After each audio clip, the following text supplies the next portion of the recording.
Red நூல் நங்கை நேயர்களுக்கு வணக்கம். நான் டாக்டர் தீபா அர்லாலன்.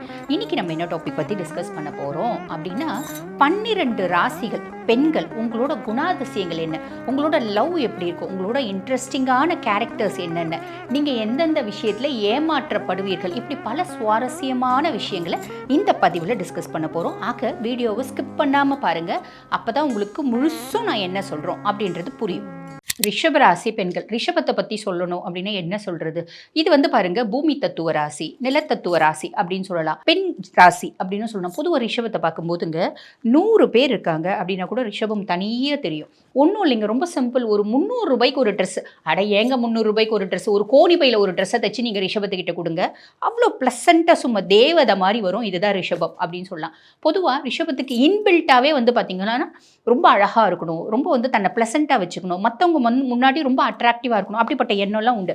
காரணம் என்ன அப்படின்னா, ராசி அதிபன் சுக்கிரன். அப்போ ராசி அதிபன் சுக்கிரன் அப்படின்றத அழகு, லௌகீக வாழ்க்கை, கற்பனா சக்தி அதிகம், கற்பனை வளம் ரொம்ப ஜாஸ்தி அப்படின்னு சொல்லலாம். இதெல்லாம் ரிஷபத்துக்கு இன்பில்ட்டாகவே உண்டு. அதுக்கும் மேலே கால புருஷனுக்கு 2ஆம் பாவம் அப்படின்றதுனால எப்பயுமே காசு பண்ணணும் அப்படின்ற எண்ணம் டிஃபால்ட்டாக இருக்கும். ரிஷபத்தினோட சிம்பிள் நீங்கள் பாருங்கள், காலை பார்த்தீங்கன்னா அமைதியாக இருக்கும், பார்த்தீங்கன்னா தெரியும். ஆனால் அது ஓட்டம் பிடிக்க ஆரம்பிச்சிச்சு அப்படின்னா ஜல்லிக்கட்டு ஒன்றே நம்மளுக்கு உதாரணம் அப்படின்னு சொல்லலாம். ஆக ரிஷபராசி பெண்கள் எனக்கு தெரிஞ்சுங்க, நான் பாருங்க, என்னோட ரிசர்ச் ஆரம்பித்ததே நான் ரிஷபத்தில் தான். ரிஷபராசி, ரிஷப லக்னம், இவங்க எப்படி இருப்பாங்க, ரிஷப லக்னமாக இருந்தாலும் சரி, ரிஷப ராசியாக இருந்தாலும் சரி, உங்களோட குணாதிசயங்கள் எப்படி இருக்கும் அப்படின்னு ஒரு கம்பேர் அண்ட் கான்ட்ராஸ்ட் ஸ்டடியாக தான் நான் ஆரம்பித்தேன். அதை ஆரம்பித்து ஒரு ராசியும் நான் பேசும்போது தான் ஒவ்வொருத்தரும் கீழே அட்லீஸ்ட் ஒரு 10 கமெண்ட்டாவது போடுவாங்க. மேடம் ரிஷபம் போல, சிம்மத்தை பற்றி பேசும்போது மேடம் சிம்மம் போல, மிதுனத்தை பற்றி பேசும்போது மேடம் மிதுனமாக தான் இருப்பாங்கன்னு நினைக்கிறேன் அப்படின்ற மாதிரிலாம் போடுவாங்க. ஆனால் எனக்கு இந்த கிரெடிட்ஸ்லாம் வாங்கி கொடுத்த ராசி எது அப்படின்னா ரிஷபம். நான் ஏன் ரிஷபத்தை பற்றி அவ்வளோ ஆராய்ச்சி பண்ணேன் அப்படின்னா, நானே ரிஷப ராசி, ரிஷப லக்னம், மிருகசீரிஷ நட்சத்திரம். அதனால் என்னோட ரிசர்ச் எனக்கு மட்டும்தான் இந்த மாதிரி நிறைய விஷயம் நடக்குதா? ரிஷபம் எப்பயுமே பார்த்தீங்கன்னா யாரை நம்பினாலும் அவங்க ஏமாத்துறாங்க. நம்மளுக்கு மட்டும்தான் நடக்குதா, இல்லை உலகத்தில் எல்லாருக்கும் நடக்குதா, சிம்மத்துக்கு நடக்குதா, மீனத்துக்கு நடக்குதா, இப்படி கம்பேர் பண்ண ஆரம்பித்தேன். அப்புறம் தான் பல விஷயம் புரிய ஆரம்பிச்சிச்சு. ரிஷபத்தை பற்றி சொல்லணும் அப்படின்னு ரொம்ப ரொமான்டிக்கான பர்சனாலிட்டிஸுங்க, ரொம்ப ரொமான்டிக். எப்பயுமே ரிஷபத்துக்கு பார்த்தீங்கன்னா சாயறதுக்கு ஒரு தோல் வேணும் அப்படின்னு ஆசைப்படுறவங்க. அது 20 வயசு ரிஷபமாக இருந்தாலும் சரி, 40 வயசு ரிஷபமாக இருந்தாலும் சரி, 60 வயசு ரிஷபமாக இருந்தாலும் சரி, அவங்களுக்கு ரொமான்ஸ் வேணும், லவ் வேணும். ஆனால் உண்மை என்ன அப்படின்னா, கிடைக்காத ஒரு விஷயத்துக்காக ஆசைப்படுறது ரிஷபம் மட்டும்தான் சொல்லலாம். த ஒன் அண்ட் ஒன்லி ரிஷபம். ரொம்ப எதிர்பார்ப்பாங்க லவ், ரொமான்ஸு, பாசம். எனக்கு காசு பண்ணலாம் வேணாயா, நீ ஒரு கோணி பையை கொடுத்தா கூட நான் அழகாக அதை போட்டுப்பையா, என்னை பார்த்தா நான் ரொம்ப ப்ளசண்ட்டாக இருப்பேன். ஆனால் எனக்கு தேவை உண்மையான அன்பு. அது இந்த உலகத்தில் கிடைக்குதா? எனக்கு தெரிஞ்ச வரைக்கும் கிடைக்கிறது இல்லைங்க. அன்கண்டிஷனல் லவ் எக்ஸ்பெக்ட் பண்ணுவாங்க ரிஷபம். சரி, உங்களை பற்றி சொல்லணும் அப்படின்னா, உங்களை பற்றி இன்ட்ரோவே இன்னும் பெருசாக கொடுப்பேன். இவங்க எனக்கு டைம் ரொம்ப கம்மியாக கொடுத்துருக்காங்க, நான் என்ன பண்ண முடியும்? அதனால் ரொம்ப ஷார்ட்டாக சொல்கிறேன். இப்போ உங்களுக்கு சின்ன வயசுலேருந்து பார்க்கணும் அப்படின்னா, சின்ன வயசுலேருந்தே பாருங்கள், ஃபேமிலி ஓரியன்ட் அப்படின்னு சொன்னால் அது ரிஷபத்தை சொல்லலாம். இப்போ ரிஷபத்துக்கு காலபுருஷனுக்கு 3ஆம் பாவம் பார்த்தீங்கன்னா கடகம். கடகத்தில் பார்த்தீங்கன்னா செவ்வாய் நீச்சம். இது கடகத்தினோட ராசி அதிபன் யார்? சந்திரன். நிறைய ரிஷப ராசி அன்பர்களுக்கு அவங்க அம்மாவே சொல்லுவாங்க, நீ தான் இந்த பிள்ளை 3ஆவது பிள்ளையாக இருக்கும் வீட்டில். ஒரு குடும்பத்தில் 5 பிள்ளைங்க இருக்குது அப்படின்னா 3ஆவது பிள்ளையாக இருக்கும், நீ தான் உங்கள் அக்கா அண்ணன் தம்பிங்களாம் பார்த்துக்கணும் அப்படின்னு சின்ன குழந்தைங்க தலையில் ஒரு பெரிய பனங்கா, குருவி தலையில் பனங்கா மாதிரி சின்ன வயசுலேயே இந்த குழந்தைங்க தலையில் பார்த்தீங்கன்னா பாரத்தை சுமந்துடுவாங்க. இந்த பிள்ளைங்களும் அவங்களுக்காகவே வாழ்வாங்க. சின்ன வயசுலேருந்து குடும்ப பாரத்தை சுமக்கிறது நிறைய ரிஷபம் என்னோட அனலைஸில் பார்த்துருக்கேங்க. நிறைய பேர் சின்ன வயசுலேருந்தே குடும்பத்துக்காக உழைக்கிறது, குடும்பத்துக்காக பார்த்தீங்கன்னா தன்னை தியாகம் பண்ணிக்கிறது, சாக்ரிஃபைஸ் பண்ணிக்கிறது. பின்னாடி அந்த குடும்பம் அந்த ரிஷபராசி பொண்ணை பார்க்குதா அப்படின்னு எனக்கு தெரிஞ்ச வரைக்கும் 99% பார்க்கறது இல்லை அப்படின்னு தான் சொல்லணும். ஸோ ரொம்ப ஃபேமிலி ஓரியன்ட் பர்சனாலிட்டிஸ் ரிஷபம் அப்படின்னு சொல்லலாம். சரி, இவங்க ஒரு ஸ்கூல் படிக்கிறாங்க, ஒரு 8th படிக்கிறாங்க அப்படின்னு வச்சுக்கோங்களேன். உங்களுக்கு ஃப்ரெண்ட்ஷிப் வருமே, வராத என்ன? எங்களுக்கு எப்பயுமே சாயறதுக்கு ஒரு தோல் வேணுமே. ரொம்ப பொசசிவ்னஸ். ஃப்ரெண்ட்ஸில் கூட பார்த்தீங்கன்னா ரொம்ப பொசசிவ். இப்போ என் ஃப்ரெண்டு ஒருத்தி ரேவதி அப்படின்னு இருக்கான்னு வச்சுக்கோங்களேன். அவள் ஃப்ரெண்டு ஒருத்தி, நான் கிளாஸ்னால் நிறைய பேர் இருக்க தானே செய்வாங்க. என்னோட ஃப்ரெண்ட் ரேவதி, இன்னொரு பொண்ணு ராதான்னு வச்சுக்கோங்களேன். அந்த பிள்ளைகிட்ட பேசினா கூட எனக்கு பிடிக்காது. ஐயோ, நீ நான் அவகிட்ட ரொம்ப பேசுகிறேன், ரொம்ப க்ளோஸாக பேசுகிறேன், எனக்கு பிடிக்கல அப்படின்னு சொல்லிட்டு கோச்சிக்கிறது, சாப்பிடாமல் இருக்கிறது, அதுக்காக ரியாக்ட் பண்ணுறது, அழுவுறது, இந்த மாதிரி ஏகப்பட்ட முட்டாள்தனமான வேலை ரிஷபம் செய்யும். இது முட்டாள்தனம் நம்மளுக்கு புரிய ஆரம்பிக்கிறதுக்கு ஒரு வயசு வேணும் இல்லைங்களா? ஒரு மத்தியம வயசு, நியர்லி 40, 30+ தான் நம்ம புரிஞ்சுப்போம். ஆனால் சின்ன வயசுலேயே புரிஞ்சுக்கணும் அப்படின்னா வாழ்க்கையில் சாதிப்போம் அப்படின்னு சொல்லலாம். பொதுவாக பாருங்கள், ரிஷபராசி அன்பர்கள் இண்டிபெண்ட்டான பர்சனாலிட்டிஸ் அப்படின்னு சொல்லலாம். ஸ்திர ராசி. எனக்கு என்னோட வாழ்க்கையை வழி நடத்திக்க தெரியும். அப்படின்றவங்க அவங்க வந்து முயற்சி பண்ணாங்க அப்படின்னா சாதிக்கிறதுக்குனே ஒரு ராசி அப்படின்னா அதில் ரிஷபம் வரும், ஃபர்ஸ்ட் ரிஷபம் வரும் அப்படின்னு சொல்லலாம். ஆனால் நிறைய பேர் நான் சாதிக்கணும் அப்படின்றத யோசிக்கவே மாட்டாங்க. என்னை சுற்றி ஒரு சின்ன வேலை, நான் ஒரு சின்ன பாண்டுக்குள்ளே இருப்பேன், ஒரு சிறு வட்டம் என்னை சுற்றி போட்டுப்பேன். அந்த வட்டத்துக்குள்ளே என்ன இருக்கும்? அன்பு, காதல், ரொமான்ஸு அப்படின்னு தான் இருக்கும். நான் காதலிச்சு வீணாக போகிறேன் அப்படின்னா அது ரிஷபம் அப்படின்னு தான் சொல்லலாம்.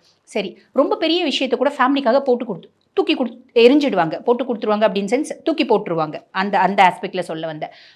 பொதுவாக வந்து பாருங்கள், இவங்க இப்படிப்பட்ட பர்சனாலிட்டிஸ் ரொம்ப அன்பு காமிப்பாங்க. அக்கா தங்கச்சி யாருக்கும் இவங்க வந்து ஒரு இடத்துல வந்து பெரிய லெவலில் சாதிக்கிறாங்க அப்படின்னா அவங்களையும் கையை கூட்டிகிட்டு போயிட்டு ஏன் தங்கச்சி, ஏன் அக்கா, என்னோட சித்தப்பா பொண்ணு அப்படின்ற மாதிரி அவங்களையும் கரையை ஏற்றுவாங்க அப்படின்னு சொல்ல அப்படிப்பட்ட நல்ல குணங்கள் ரிஷபத்துக்கு உண்டு. சரி, இவங்களுக்கு காலேஜ் படிக்கிறாங்க, இல்லை ஒரு ஆஃபீஸ் போகிறாங்க, லவ் வருமா? லவ்னாலே ரிஷபம் தாங்க. லவ் வராத ரிஷபம் வாழ்க்கையே கிடையாது அப்படின்னு சொல்லலாம். சரி, இப்போ இவங்களுக்கு 100ல் ஒருத்தவங்க, எனக்கு தெரிஞ்சு 100ல் ஒருத்தவங்க கூட கிடையாதுங்க, 1000ல் ஒருத்தவங்க என்ன லவ் இல்லாமல் இருக்கலாம். அவங்களுக்கு கூட ஒரு க்ரஷ் அப்படின்றது இருந்திருக்கும். புரியுதுங்களா? சரி, அப்படிப்பட்ட பர்சனாலிட்டிஸ் லவ் பண்ணுவாங்களா? சத்தியமாக லவ் பண்ணுவாங்க. எப்படி லவ் பண்ணுவாங்க அப்படின்னா, ஒரு பையனை பார்க்குறாங்க, என்ன பார்த்தா அவங்களுக்கு பிடிக்கும்? பையன் நல்லா படிச்சிருக்கணுமா, பையன் நல்ல வசதியாக இருக்கணுமா, பையன் ரொம்ப ஆளுமையாக இருக்கணுமா, பையனுக்கு ரொம்ப நல்ல குணம் இருக்கணுமா, பையன் அழகாக இருக்கணும். பார்த்த உடனே சும்மா சில்லுன்னு தென்றல் மாதிரி, பொண்ணுங்க தானங்க தென்றல் மாதிரி இருப்பாங்க, எங்களுக்கெல்லாம் பையனும் தென்றல் மாதிரி இருக்கணுங்க. பையன் ரொம்ப கூலாக இருக்கணும், பார்த்த உடனே அட்ராக்ட் ஆகணும். ரொம்ப சிம்பிளுங்க. இந்த சினிமா படத்தில் நீங்கள் பார்த்துருப்பீங்க, ஒரு திருவிழாவில் ஒரு பொண்ணை பார்க்கறது, ஏதோ ஒரு இடத்துல ஒரு பையனை பார்க்கறது, அந்த செகண்ட்லேருந்து அந்த பையன் மேலேயே பைத்தியமாக இருக்கிறது, அந்த பையனையே தேடி தேடி அலையிறது, இதெல்லாம் ரிஷபத்துக்கு பக்காவாக பொருந்தும் அப்படின்னு சொல்லலாம். அப்போ இன்ஃபேக்ட் வந்து பாருங்கள், இந்த மாதிரி சீன்ஸ் எல்லாம் கிரியேட் பண்ண பர்சனாலிட்டிஸ் கூட ரிஷபமாக தான் இருப்பாங்க.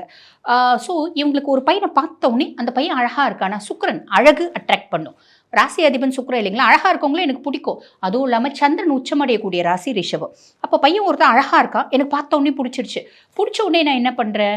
ரொம்ப சிம்பிள், அந்த பையன் போகிற இடம்லாம் நான் பின்னாடியே போவேன். இதுதான் என்னோட பெரிய பைத்தியக்காரத்தனம் அப்படின்னு சொல்லலாம். அந்த பையன் போகிற இடம்லாம் நான் பின்னாடியே போவேன். அந்த பையன் முன்னாடி என்ன ப்ரெசன்ஸை காமிச்சிட்டே இருப்பேன். அதை கெத்த காமி கூட தெரியாது எனக்கு. ரொம்ப சிம்பிள். ஒரு ரிஷப ராசி பொண்ணு என்ன பண்ணுன்னா, வழியே போய் பேசும். எனக்கு என்ன, அந்த பையனை எனக்கு ரொம்ப பிடிச்சிருக்கு, எனக்கு அந்த பையனை பிடிச்சிருக்கு அப்படின்றத நிதர்சனமாக அந்த பையன் முன்னாடி காட்டி கொடுத்துரும். காரணம் எப்படி அப்படின்னா, அந்த பையனை பார்க்கும்போதே ஒரு ப்ளஷ் வரும். அந்த ப்ளஷ்லேயே இந்த பையன் புரிஞ்சுப்பா, இந்த பிள்ளைக்கு நம்மளை ரொம்ப பிடிக்குது, இந்த பிள்ளை நம்மளை பார்த்து வழி இது அப்படின்ற மாதிரி நினைப்பான் அப்படின்னு சொல்லலாம். சரி, அதுக்கப்புறம் அந்த பையன் கூட பேச ஆரம்பிச்சுன்னா ஒத்த வார்த்தை கேட்டால் போதும். என்னம்மா சாப்பிட்டியா, குட் மார்னிங் அப்படின்னா குட் மார்னிங், நீ சாப்பிட்டியா, எங்கே இருக்க, என்ன பண்ணுற, ஏதுன்னு ஏகப்பட்ட மெசேஜஸ் அனுப்பும். மெசேஜஸ் பார்க்கும்போதே இந்த பிள்ளை வந்து யாரை பார்த்து பெரும்பாலும் அட்ராக்ட் ஆகும் அப்படின்னா, துலாம் தனுசு பார்த்து தான் அட்ராக்ட் ஆகும். துலாம் அப்படின்னும் போது இவங்களுக்கு அப்படியே ராசி அதிபன் சுக்கிரனா இருந்தாலும் பகை ராசி அப்படின்னு சொல்லலாம். தனுசு ராசி அதிபன் குரு வந்து பார்த்திங்கன்னா சுக்கிரனுக்கு ஆப்போசிட்டான ஒரு கிரகம். அப்போ இவங்க 2 பேரை பார்த்து தான் அட்ராக்ட் ஆகும். இவங்க 2 பேரை லவ் பண்ணால் பெருமளவு வந்து பார்த்திங்கன்னா ரிஷபராசினோட லவ் சக்ஸஸ் ஆகிறது இல்லை. அந்த லவ் வந்து பார்த்திங்கன்னா துண்டிக்கப்படுது. காரணம் என்ன அப்படின்னா, இந்த பிள்ளையினோட உண்மையான அன்பை புரிஞ்சிக்கக்கூடிய கெப்பாசிட்டி அவங்களுக்கு கிடையாது. அதுக்காக அவங்க கெட்டவங்களா மேடம்? அப்படி இல்லைங்க, அவங்களுக்கும் ஒத்து வராது அப்படின்றத அர்த்தங்க. அப்போ இந்த பிள்ளை என்ன பண்ணும், ஒத்த வார்த்தை அவன் கேட்டால் 1000 மெசேஜஸ் 100 மெசேஜஸ். அந்த பையன் ஒரு நாள் மெசேஜ் அனுப்பல, நீ ஏன் எனக்கு மெசேஜ் அனுப்பல, நான் சாப்பிடல அப்படி இப்படின்னு சொல்லிட்டு பயங்கரமாக வந்து பார்த்திங்கன்னா உண்மையான அன்பை பிரதிபலிக்கும். அந்த பையன் என்ன நினைப்பான், ஐயோ இவளை லவ் பண்ணும்போதே இவ்வளோ நம்மளை உயிரெடுக்கிறாளே, ஏகப்பட்ட சல்லை பண்ணுறாளே, இவளை கல்யாணம் பண்ணிக்கினா நம்ம என்ன பண்ணுறது, வேணாண்டா சாமி அப்படின்னு ஒரு பெரிய கும்பிடு போட்டு போயிடுவா அப்படின்னு சொல்லலாம். சரி, அதுக்கப்புறம் இந்த பிள்ளை வந்து பாருங்க, லவ் பண்ணுறவனை சரி ஓகே அவன் புரிஞ்சுக்கினான் உண்மையான அன்பை, கல்யாணம் பண்ணிக்கோ.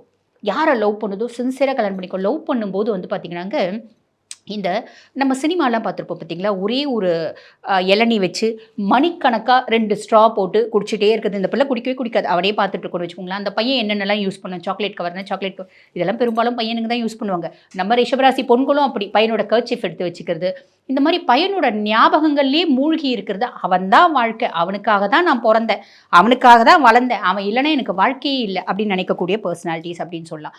ரொம்ப நேரம் ஒரு ரெஸ்டாரண்ட்டில் பார்த்துட்டே இருக்கிறது, கண்ணோட கண் பார்த்துக்கிறது, கையோட கை கோர்த்து பீச்லேயே ரொம்ப நேரம் தோளில் சாஞ்சிட்டு இருக்கிறது, இப்படியெல்லாம் பார்த்தீங்கன்னா இதெல்லாம் ரிஷபராசினோட லவ்வுங்க. ஒரு ரொம்ப சினிமேட்டிக்கான லவ், ரொம்ப ரொமான்டிக்கான பர்சனாலிட்டிஸ். இதெல்லாம் தப்பா? என்ன போய் தப்பு எதுவுமே கிடையாது. உண்மையான ஒரு காதல் அப்படின்னு சொல்லலாம். இந்த உண்மையான காதல் கை கூடுமா அப்படின்னா, பெரும்பாலும் எனக்கு தெரிஞ்ச வரைக்குங்க 99.9% ரிஷபத்தினோட அன்கண்டிஷனல் லவ்வை புரிஞ்சுக்கிறதுக்கு ராசியே கிடையாது அப்படின்னு தாங்க சொல்லுவேன். சரி, அப்படி மிஞ்சி கல்யாணம் பண்ணிக்கினாங்க அப்படின்னா, கல்யாணம் பண்ணிட்ட பின்னாடி அந்த பையன் வந்து பாருங்க, ஒன்றுமே அந்த பையனுக்கு வசதி இல்லை, அந்த பையன் வீட்டில் சாப்பாடே இல்லை. ஏன்னா ரிஷபம் அதெல்லாம் பார்க்காது. பையனை பிடிச்சிருந்தா சரி. பையன் படிச்சிருக்கானா, நல்லவனா, அதே மாதிரி பார்த்தீங்கன்னா, உங்கள் வீட்டில் வசதி இருக்கா, நம்மள காப்பாற்றுவானா, அதெல்லாம் எதுவுமே பார்க்காது. எனக்கு பிடிச்சிருக்கு. ரொம்ப அடம். எனக்கு பிடிச்சிருக்குன்னா நான் அவனை கல்யாணம் பண்ணிப்பேன் அப்படின்ற ஒரு அடம். ஸோ உங்களை கல்யாணம் பண்ணிக்கிறாங்க. அவங்களுக்கு வசதி வாய்ப்பே இல்லை. அவங்க வீட்டிலே தண்ணி சாதம்னா கூட அட்ஜஸ்ட் பண்ணிட்டு சாப்பிடுவாங்க. தண்ணி சாதமே இல்லைன்னா கூட பரவாயில்ல, நீ சாப்பிட்டுக்கோ, எனக்கு வேணாம் அப்படின்னு கடைசி வரைக்கும் அவங்க கூட சந்தோஷமாக வாழணும்னு எதிர்பார்ப்பாங்க. அது வந்து பெரும்பாலும் கடைசி வரைக்கும் நல்ல ஹஸ்பண்ட் ரிஷபத்துக்கு கிடைக்கிறாங்களா? எனக்கு தெரிஞ்சு அதுவும் இல்ல. சரி, அப்படி லவ் பண்றாங்க, கல்யாணம் பண்ணிக்கிறாங்க, உயிரா இருக்காங்க. எதிர்பார்க்குறது ஒண்ணே ஒண்ணு, "அம்மா சாப்பிட்டியாம்மா?" ஒத்த வார்த்தை போதும் ரிஷபத்துக்கு. அந்த ஒத்த வார்த்தை, பெத்த வார்த்தை. அதுவே அவங்களுக்கு கிடைக்கிறதில்ல. அதுக்கப்புறம் குழந்தைங்க மேல ரொம்ப பாசமா இருப்பாங்க. குழந்தைங்க திருப்பி ரிட்டர்ன் வந்து ரொம்ப பாசத்த குடுக்குறாங்களா? அது வந்து எனக்கு தெரிஞ்சு அதுவும் கிடைக்கிறதில்ல. ரிஷபத்தினோட love in depth of love. ரிஷபம் அப்ப பொதுவா வந்து பாருங்க, இவங்க வந்து எதுக்காக பொறந்திருக்காங்க? எதுவுமே கிடைக்க மாட்டேங்குதேங்க. எதுக்காக பொறந்திருக்காங்க? அப்படின்னா பொதுவா ரிஷபத்துக்கு ஒரு ஆசை உண்டு. மேல் தட்ட மக்களோட வாழ்க்கை வாழணும், கம்ஃபர்ட்டா வாழணும், நல்ல சௌரியமா இருக்கணும் அப்படின்ற ஆசைலாம் உண்டு. அதெல்லாம் நியாயமான ஆசை தான். அந்த ஆசைக்காக மத்தவங்கள அடிச்சு புடிச்சு சம்பாதிப்பாங்களா? அடிச்சு புடிச்சு பண்ணுவாங்களா? மத்தவங்கள ஏமாத்தி சம்பாதிப்பாங்களா? ஏமாற மட்டும் தான் தெரியுமே தவிர, ஏமாத்த தெரியாது அப்படின்னு சொல்லலாம். சரிங்க, ரிஷபத்த பத்தி ஏகப்பட்ட விஷயம் சொல்லிட்டீங்க. இன்னும் நெறைய விஷயம் இருக்குங்க. ஒரு நாள் ஃபுல்லும் பேசுவேன் நான் ரிஷபத்த பத்தி பேசணும் அப்படின்னா. என்னோட 16 வருஷ ரிசர்ச் இது 17த் இயர். சரி, ஓகே. மைனஸ் ஏதாவது இருக்குங்க? ரொம்ப ஷார்ட்டா சொல்லணும். அப்படின்னா மைனஸ் ஏதாவது இருக்கா? இருக்கு. பிடிவாதம். எதுல பிடிவாதம்? எனக்கு ஒருத்தன புடிச்சிருச்சு. அவன நான் கல்யாணம் பண்ணிட்டேன். அவன் தான் என்னோட லைஃப். அவன் இல்லன்னா நான் செத்து போயிடுவேன். லவ்ல வந்து ஃபெயிலியர் ஆயிடுச்சுன்னா சூசைட் அட்டெம்ப்ட் ட்ரை பண்றதுலாம் ரிஷபம் தான். பாய்சன் குடிச்சிறது, கைய வெட்டிக்கிறது. ஒரு சில பிள்ளைங்க கையிலலாம் வந்து பார்த்தீங்கன்னா, பல வெட்டு இருக்கும். இதெல்லாம் ரிஷபமா இருக்கும். சரி, அப்ப கல்யாணம் பண்ணிட்டு வாழறேன். அவனுக்கு ஒரு காலத்துல எக்ஸ்ட்ரா மேரிட்டல் அஃபேர் வருதுன்னா கூட ரிஷபம் கால்ல விழும். "நீ யார் கூடனா பழகு. யார் கூடனா நீ ரிலேஷன்ஷிப் இருக்கு. தயவு செஞ்சு என்ன விட்டுறாத. நீ இல்லாம நான் வாழ மாட்டேன். செத்து போயிடுவேன்." இப்படின்லாம் அடம் பிடிக்கும். இதுதான் ரிஷபம். இதுதான் ரிஷபத்தினோட மைனஸ். இத பார்த்தா மைனஸ் மாரியே தெரியலைங்களேங்க அப்படின்னா உண்மைதான். என்ன மைனஸ சொல்ல நான் ரிஷபத்த போய்? ஒண்ணும் இல்ல. ஏஞ்சல்ஸ், பரி அப்படின்னு சொல்லலாம். இந்த பிள்ளைங்கள மிஸ் பண்றவன் ரொம்ப முட்டாள். வாழ்க்கையில ஒரு பெரிய அசர்ட் அவன் விட்டுட்டான் அப்படின்னு தான் நான் சொல்ல முடியும். இப்போ ஒரு சிலர் வந்து கண்டிப்பா கீழ கமெண்ட்ல போடுவீங்க. உங்க ராசின்றதுனால நீங்க மிகைப்படுத்துறீங்களா? மிகைப்படுத்தலங்க. நீங்க வேணா அனலைஸ் பண்ணி பாருங்க. அனலைஸ் பண்ணி பாருங்க. ரிஷபத்தினோட கேரக்டர் உங்களுக்கு தெளிவா புரியும் அப்படின்னு சொல்லலாம். சரி, அப்ப ரிஷபத்திலோட வாழ்க்கையில என்னதாங்க அப்படின்னா, ரிஷபம் சாதிக்க பொறந்தவங்க அப்படின்னு சொல்லலாம். 16 வயசுல இத புரிஞ்சுக்கினீங்க அப்படின்னா ரொம்ப பெரிய லெவல்ல சக்சஸ் ஆயிடுவீங்க. 25 வயசுல புரிஞ்சுக்கினாலும் சக்சஸ் ஆயிடுவீங்க. ஆனா எனக்கு தெரிஞ்சு 60 வயசு வரைக்கும் புரிஞ்சுக்காம வாழக்கூடிய ரிஷபம் எத்தனையோ இருக்கதாங்க செய்யுது. ரிஷபத்துக்கு என்னங்க ஹெல்த் ரிலேட்டட் காம்ப்ளிகேஷன்ஸ் வரும் அப்படின்னா, எதுவுமே வராது. எப்பயுமே நோய் இருக்க மாரியே ஒரு ஃபீலிங். சைக்கோசோமேட்டிக் டிஸார்டர் அப்படின்னு சொல்லுவாங்க. மனரீதியான குழப்பத்தினால உடம்புல பாதிக்கக்கூடிய சில விதமான பிரச்சனைகள் அப்படின்னு தான் சொல்லணும். இவங்களுக்கு ஃபேவரபிளான கலர்ஸ், எல்லா கலர்ஸும் ரிஷபத்துக்கு சூப்பரா இருக்குங்க. பட் இருந்தாலும் லைட் ஆரஞ்சு, லைட் பிங்க்கு, இந்த எலாய்ச்சி கலர் அப்படின்னு சொல்லுவாங்க. எலாய்ச்சி கலர் இதெல்லாம் ரொம்ப நல்லா இருக்குங்க. இவங்களுக்கு ஃபேவரபிளான திசை என்ன அப்படின்னா தெற்கு. இன்னும் நிறையவே இருக்கு. இனி வரும் பதிவுகள்ல உங்கள பத்தி நிறைய டிஸ்கஸ் பண்ணலாம். Thank you.